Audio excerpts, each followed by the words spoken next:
மாற்றம்ங்கிற ஒரு சிறுகதை தான், அது நாவலாகவும் வந்திருக்கு. பிரான்ஸ் காஃப்கா இதோட இருக்காரு. பாபாவும் எஸ்ரா சாரும் அணைச்சபடியே இருப்பாங்க அந்த திரைப்படத்தில் பார்த்தா தெரியும். இது வந்து இவர் வந்து 1883 பிறந்து 1924 காலமாயிருக்காரு.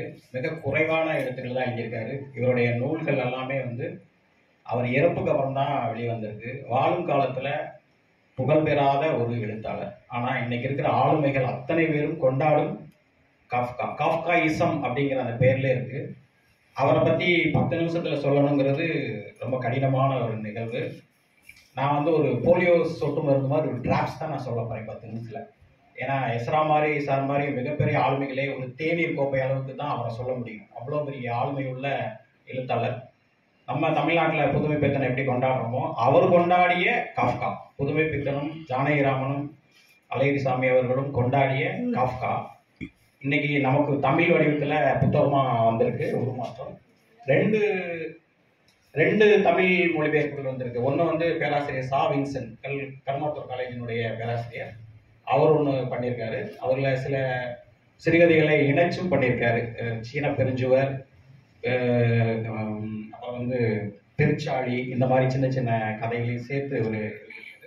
இன்னொன்று வந்து கேசவமணி அப்படிங்கிறவர் தமிழில் இதே இதை வந்து மொழிபெயர்த்திருக்காரு. இது வந்து நற்றினை பதிப்பாக வந்திருக்கு. இது எதிர்வெளியீடு. இந்த நற்றினை பதிப்பகத்தில் வந்து ரொம்ப இயல்பாக இருக்குது, படிக்கிறதுக்கும் ரொம்ப அழகாக நம்மளோட உள்ள இணைப்பாகுது. சா வின்சென்ட் சார் எழுதுனது அந்த புத்தகத்தினுடைய ஜெர்மனில் வெளிவந்த அந்த நேரடி மொழிபெயர்ப்பு. அது நம்ம கொஞ்சம் புலமை இருந்தால் தான் உள்ளே போக முடியும், அந்த மாதிரி இருக்குது. இதில் வரக்கூடிய நாயகன் யாருன்னு பார்த்தீங்கன்னா காஃப்கா தான். பேர் மாற்றத்தோட வர்றார். கிரிகோர் அப்படிங்கிற பேரில் வர்றாரு. கிரிகோர் சாம்சாங்கிறது அவருடைய அப்பா. அவரோட பிறந்தது ஒரு சகோதரி. சிறிய குடும்பம். சகோதரி, அவரு, அப்பா, அம்மா 4 பேர் இருக்காங்க. இவர் வந்து ஒரு விற்பனை பிரதிநிதி, சேல்ஸ் ஏஜென்ட், எக்ஸிக்யூட்டிவ் மாதிரி. இவருடைய நிகழ்வு, அன்றாட நிகழ்வு வந்து காலையில் 6 மணிக்கு எழுந்திரிக்கிறது, ட்ரெயினை பிடிச்சிட்டு ஆஃபீஸ்க்கு வருது. அங்கே போயிட்டு அன்னைக்கான ப்ராடக்ட்லாம் வாங்கிட்டு சேல்ஸ்க்கு போயிடுவார். சேல்ஸ் முடிச்சாச்சுன்னா வீட்டுக்கு வந்துட்டு புத்தகங்கள் படிக்கிறது, அழகு சிற்பங்களை வேலை செய்கிறது, அந்த மாதிரியான நிகழ்வு தான் அவருடைய இயல்பான வேலை. ஒரு நாள் காலையில் கதவை தட்டுறாங்க. அவருக்குன்னு ஒரு அறை இருக்கும். அந்த வீட்டு வந்து ஒரு நல்ல வீடு, அறை இருக்கும். அந்த அறையை பூட்டிட்டு தான் தூங்குவார். தட்டுறாங்க. அவர் எந்திரிக்க லேட் ஆகுது. அவங்க அம்மா வந்து கிரிகோர் எந்திரி, ஆஃபீஸ் போகணும் அம்மாங்கிறாங்க. 7 மணி ஆயிடுச்சு. அவர் போக வேண்டிய ட்ரெயினையும் மிஸ் பண்ணியிருக்காரு. ஆனால் லேட் ஆகிட்டே இருக்கு. 7, 7:30 அப்பா வந்து கத்துறாரு. கண்டிப்பான அப்பா. அப்பாவுக்கும் மகனுக்கான முரண்பாடு தான் இதில் அதிகமாக இருக்குது. அப்படியான ஒரு உணர்வுல இவர் எந்திரிக்க முயற்சி பண்ணுறாரு. பெட்ல இருந்தே அவனால் எந்திரிக்க முடியல. என்னன்னு முயற்சி பண்ணி பார்க்குறாரு. வயிறெல்லாம் வீங்கி போயிருக்கு. நிறைய கால்கள்லாம் அடிஷனலாக வந்திருக்கு. கை 2, கால் 2 அடிஷனலாக வந்திருக்கு. எந்திரிக்க முடியல. அவரே புரிஞ்சுக்க முடியல, தான் என்ன ஆயிருக்குன்னே புரிஞ்சுக்க முடியல. வெளியில் இருக்கிறவங்க என்ன பேச மாட்டானேன்னு சொல்லி ரொம்ப வருத்தப்பட்டு கத்திக்கிட்டே இருக்காங்க. கொஞ்ச நேரம் கழிச்சு தான் அது எல்லா நிகழ்வும் அவனுக்கு பிடிபடுது. அவன் வந்து ஒரு பெரிய பூச்சியாக மாறியிருக்கான். அதான் அந்த புகைப்படம் கூட அதில் இருக்கும். கரப்பான் பூச்சி மாதிரி போட்டிருப்பான். ஒரு பூச்சியாக மாறிடுறான்.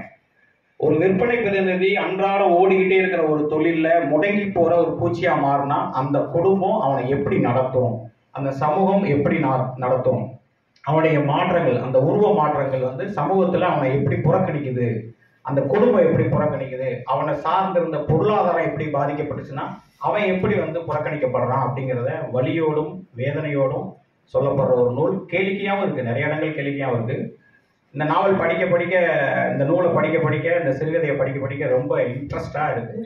காஃப்காயிசம் அப்படிங்கிற ஒரு புதிய புனைவு, புதிய முறை வந்து இவர் அறிமுகப்படுத்தி அதை வந்து புதுமை பித்தனும் ஃபாலோ பண்ணியிருக்காருன்னு நம்ம கேட்கும் பொழுது ரொம்ப ஆச்சரியமாக இருக்குது. அது வந்து அதீத கற்பனைங்கிறாங்க. இந்த மாதிரியான விஷயங்கள் அதீத கற்பனை, இருப்பு இயல்பு, இதை பற்றியெல்லாம் அவர் சொல்கிறாரு.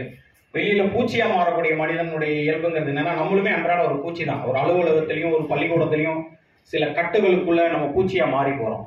அப்ப அதுல நம்ம மாட்டிக்கிட்டு அந்த நம்மளுடைய சுயத்தை இழந்துருவோம்.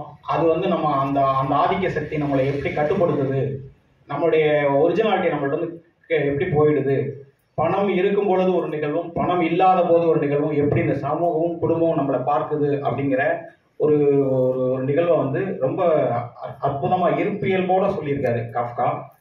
இந்த கிரிகோர் வந்து வீட்டுல இருந்து எந்திரிச்சு வெளியே வரலைங்கவும் அவங்க மேனேஜரே வந்துடுறாரு. அவரும் வந்து கூப்பிட்டு பார்க்குறாரு. இவனால வந்து நான் வந்துடுறேன், சீக்கிரம் வந்துடுறேன், இவன் பேசுறான், இவன் பூச்சிங்கிறனால இவனுடைய வாய்ஸ் அவங்களுக்கு கேட்கவே மாட்டேங்குது. ஏதோ உள்ள இருந்து கத்திக்கிட்டு இருக்கான், கீச்சு கீச்சு சத்தம் கேட்குதுன்னு அவங்க நினைக்கிறாங்க. ஆனா இவன் வந்து பேசுறதெல்லாம் இவனுடைய மனித பேச்சாவே இருக்கு.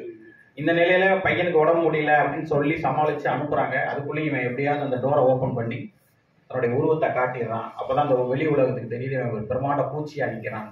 உடனே இந்த விஷயம் வெளியில தெரிஞ்சிடக்கூடாதுன்னு சொல்லி அந்த குடும்பம் சேர்ந்து, அந்த வேலைக்காரங்க, இவங்க எல்லாரும் சேர்ந்து எப்படி மறைக்கிறாங்க. அதுக்கப்புறம் இவன் எப்படி அன்றாட நிகழ்வுல அவன் எப்படி போறான். அவன் வந்து நல்ல உணவு சாப்பிட்டு அதை வந்து சாப்பிட்டு பழகிய ஒருத்தன் புறக்கணிக்கப்பட்ட அழுகிய தக்காளி, அழுகிய காய்கறிகள் எல்லாம் வந்து குப்பையில போட்டிருப்பாங்க. ஆனா அந்த பூச்சியா மாறினதுக்கு அப்புறம் நல்ல உணவு கொடுக்கப்படுற எந்த உணவுமே அவனுக்கு பிடிக்கல. அந்த அழுகிய பழங்களும் தக்காளியும் தான் அவனுக்கு பிடிக்குது. அப்ப வாழ்க்கை எப்படி அவனை மாத்திருக்கு. பூச்சியா மாறினா ஒரு மனிதன் வந்து தான் விரும்பிய அத்தனை வந்து வெறுக்கப்படுது. வெறுக்கப்பட்ட அத்தனை உணவுகளும் அவனுக்கு விருப்பமானதா மாறுது. இதுல அந்த குடும்பமே சேர்ந்து அவனுடைய வருமானம் நின்று போனதுனால அவன் மேல எப்படியெல்லாம் வெறுப்பு காட்டுறாங்க. தங்கை மட்டும் கொஞ்சம் ஆறுதலா அவனுக்கு வந்து வீடை சுத்தப்படுத்துறது இப்படியெல்லாம் பண்ணிட்டு இருக்கான். இந்த இந்த மாதிரியான ஒரு நிகழ்வுலையும் கூட ஒரு கேள்விக்கு அவர் எப்படி எழுதுனாருன்னா, அவன் வந்து இந்த உலகத்துல தலைகளா ஒட்டிக்கிட்டு, மேல போய் ஒட்டிக்கிட்டு, செவுத்துல ஒட்டிக்கிட்டு எல்லாம் வாழ்ந்து பாக்குறான். இது நல்லா இருக்கே, மனிதனா இருந்தா இப்படிலாம் செய்ய முடியாதே, மேல போய் ரூஃப்ல போய் ஒட்டிக்கிட்டு கொஞ்ச நேரம் பார்த்து விளையாண்டுட்டு இருக்கிறது, இப்படியான நிகழ்வுகளையும் அவர் கேலியா பண்றாரு. இவ்வளவும் காஃப்காவுக்கும் அவருடைய அப்பாவுக்கும் நடந்த அந்த நிகழ்வுகளை தான் இவர் வந்து ஒரு கற்பனையா இவர் வந்து இந்த இதுல படிச்சிருக்காரு அந்த கேரக்டரா. அப்புறம் இதுக்கு இடையில வந்து இவனுடைய இருப்பு வந்து அந்த வீட்டுல மிகப்பெரிய தொல்லையா மாறுது. ஒரு மாசத்துக்குள்ள அந்த வீடை சுத்தப்படுத்துறதுல இருந்து அந்த வீட்டுல எல்லா துர்நாற்றங்களும் உள்ள வந்துடுது. இதுல என்ன ஆகி போகுதுன்னா, இவனை வந்து எப்படியாவது காப்பாத்தலாம்னு முயற்சி பண்ண அந்த குடும்பம் கடைசியில இவன் எப்படியா செத்து போயிட்டா போதும், இப்படி ஒரு அண்ணனே வேண்டாம் அப்படின்னு தங்கச்சி சொல்றா, இப்படி ஒரு மகனே வேணாம்னு சொல்லி அந்த அப்பாவும் சொல்றாரு. அந்த அம்மா மட்டும் அழுதுகிட்டே இருக்காங்க. நோயற்ற அம்மா, அஸ்மாலா நோயற்றவங்க, அவங்க மட்டும் அழுகுறாங்க. கடைசியில அவங்க அப்பாவால ஒரு ஒரு அழுகிய ஆப்பிள் எடுத்து அந்த பூச்சி மேல அடிச்சதுல அவருக்கு ஒரு காயம் வந்திருக்கு. அந்த காயம் புறையோடி அவர் என்ன பண்றாரு, கொஞ்சம் கொஞ்சமா ரூமுக்குள்ள போய் அந்த என்னைக்கு அந்த சகோதரி வந்து இந்த மாதிரி ஒரு அரக்கன் வந்து நமக்கு அண்ணனா இருக்க வேண்டாம், இவன் கண்டிப்பா இவன் வந்து கிரிகோரா இருந்திருந்தா நம்ம குடும்ப சூழல்ல இந்நேரம் வந்து ரெக்கவராய் வந்துருவான், இவன் அண்ணனே கிடையாதுன்னு அந்த பொண்ணு சொல்லவும் அவன் என்ன நினைக்கிறான், தன்னைத்தானே வந்து செத்து போயிடணும் அப்படின்னு நினைச்சு அந்த இரவை வந்து தலைகளா நின்று தன்னுடைய மூச்சை வந்து இருத்தி இறந்து போறான். அதுக்கப்புறம் அந்த குடும்பம் வந்து காலையில அந்த வேலைக்கார பெண் வந்து கதவை திறக்கும் பொழுது அந்த அம்மா கேட்கறது செத்து போயிடுச்சா அப்படின்னு தான் கேட்கிறாங்க. அந்த மகனாங்கிற அந்த நிகழ்வு போய் அந்த பூச்சிங்கிற நிகழ்வா அவன் மாறி போறான். ஓடி ஓடி உழைத்து கொண்டிருந்த ஒரு விற்பனை பிரதிநிதி ஒடுங்கி போயிட்டா என்ன நடக்குங்கிற ஒரு அப்பட்டமான ஒரு நிகழ்வை 1906 எழுதியிருக்காரு. இந்த புத்தகம் வெளிவந்தது 20க்கு அப்புறம் தான் வந்திருக்கு. அப்பவே எப்படி யோசிச்சாருன்னு தெரியல. அதுக்கப்புறம் அந்த குடும்பம் வந்து அந்த ஒரு மாசம் வீட்டுக்குள்ளே அடைப்பட்டு கிடந்ததுல இருந்து கொஞ்சம் கொஞ்சமா வெளியில போய் தன்னுடைய சந்தோஷமான வாழ்க்கை என்னங்கிறத தேடுது. கிரிகோர் நினைவுகளே இல்லாம, கிரிகோருங்கிற ஒருத்தன் அங்க வாழ்ந்தா இருந்தாங்கிற அந்த நினைவுகளே இல்லாம அந்த குடும்பம் வந்து தன் இயல்புக்கு மாறி போறாங்க. இதுதான் இந்த சமூகத்தினுடைய அவலங்கள். விற்பனை பிரதிநிதிகளா இருக்கிறவங்களுடைய பெரும்பாலானவங்களை வந்து இந்த சமூகம் வந்து வெறுக்கத்தான் செய்யுது. நீங்க ஒரு டாக்டர் கிளினிக் போனா கூட பாத்தீங்கன்னா ஒரு ரெப்ரஸன்டேட்டிவ் வந்திருப்பாரு. அந்த டாக்டர் அவர்கிட்ட நின்றுகிட்டே இருப்பாங்க. அவங்க பாத்துறீங்களா, ஒரு கார்டு மட்டும் கொடுத்துட்டு இந்த டாக்டர் கிளினிக்ல நின்றுகிட்டே இருப்பாங்க. அவர் 9 மணிக்கு வாங்க, 10 மணிக்கு வாங்க, பேஷண்ட் பார்த்துட்டு இருக்கும்போது கடைசியில் அவர் உள்ள போயிட்டு அந்த ஒரு 10 செகண்ட்ல எடுத்துட்டு வெளியே வந்துடுவார். அந்த ரெப்ரஸன்டேட்டிவ் லைஃப் எல்லாம் நம்ம பார்த்தோம்னா மதுரை மாதிரி சென்னை மாதிரில பார்த்தோம்னா 12 மணிக்கு நைட் ஹோட்டல்ல சாப்பிட்டுட்டு இருப்பாங்க, ரோட்டோர கடைகளில் சாப்பிடுவாங்க. அந்த விற்பனை பிரதிநிதிகளுடைய வாழ்க்கை முறை பார்த்தீங்கன்னா ரொம்ப கொடூரமா இருக்கும். அன்டைம்ல சாப்பிட்றது, அன்டைம்ல தூங்குறது, அவங்களுடைய இது மாதிரியான நிகழ்வுகளை வந்து அவர் அதில் பதிவு பண்ணியிருக்காரு. நேர்மையா உழைக்கக்கூடிய ஒருத்தனை விட உழைக்காத ஒருத்தனுக்கு அங்கீகாரமும் எல்லாமும்